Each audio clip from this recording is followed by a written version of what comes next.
байгаа. Тэгэхээр ийм зүйлээр маргалдаж цагийн өнгөрөөд хэрэггүй. Өнөөдөр Эрдэнэтийн 49%-ийг яриад маш олон шүүмжлэлтэй асуудлууд яригдж байна. Би хувьдаа энэ 49%-ийг Монгол хүн авсанд хувьяасаа маш их баяртай байна. Бид өнөөдөр энэ төсвийн алдагдлыг дахиад яриад сууж байна. Бидний бодлого үнэхээр тийм ажилсаг хөдөлмөрч 20 эрдэнэ үлгтэй. МСС-ийн од жаргал шиг 20 залуутай. Ажлын Бат Эрдэнэ шиг 20 залуутай. Макийн Ням Тайшир шиг 20 залуутай яаж болох юм?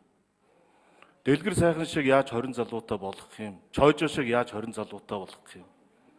Энийг бид бодох ёстой. Энийг бодож олох юм бол компани ашигтай ажиллаад татвар нэмэгдэнэ. Бидний энд яригдаад байгаа асуудлууд жижигхэн болж хувирнаа. Өнөөдөр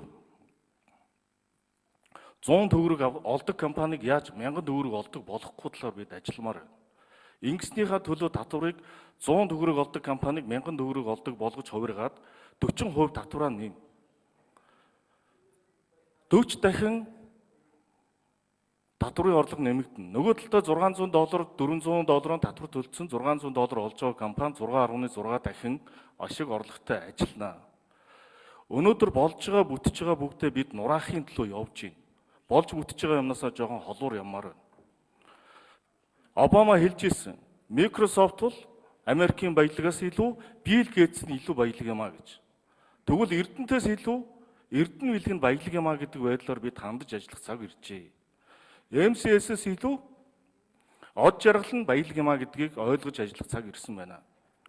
Тэгэхээр бид энэ тал дээр бодлого авч хэрэгжүүлэх цаг иржээ. Өнөөдөр Сингапурын ерөнхий сайд хуучин миний сонсож байхад топ 10 компанийнхаа ерөнхий захирлын дунд цалинтай адил хэмжээний цалин авдаг гэж сувь сонсож ирсэн. Өнөөдөр энэ эдийн засгийн уялдаа холбоо бүх юмыг сайжруулахгүйгээр байга тогоондоо хөлөөж ийцээд бид бол хол явахгүй. Тийм учраас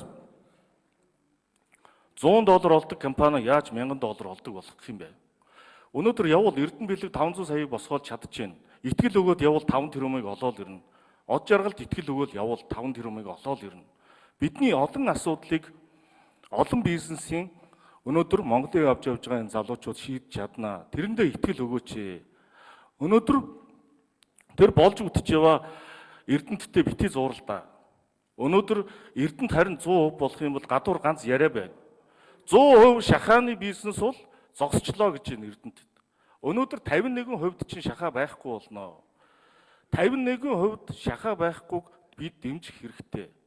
Эрдэнэ билгийг шалгадаг засгийн газрын олон байгууллагууд нь байна. Тэднээс нь шалга. Бизнест хамгийн чухал юм бол итгэл нэр хүнд байдаг. Өнөөдөр биднээс төрийн эндэр дээр суучаад энэ компанийнхаа дотор яг юу болоод байгааг мэдэхгүйгээр ингэж гутааж нэр хүндийг унгаж байгаа бол Монголоо булшилж байгаатай яг адилхан зүйлээ. Тийм учраас бид бол энэ компанийг дэмжиж татвараа нэмэгдүүлэх олон асуудлуудыг ярьж цааш нь явуул зүйтэй гэж бодож байна. За, саналаа хураах уу?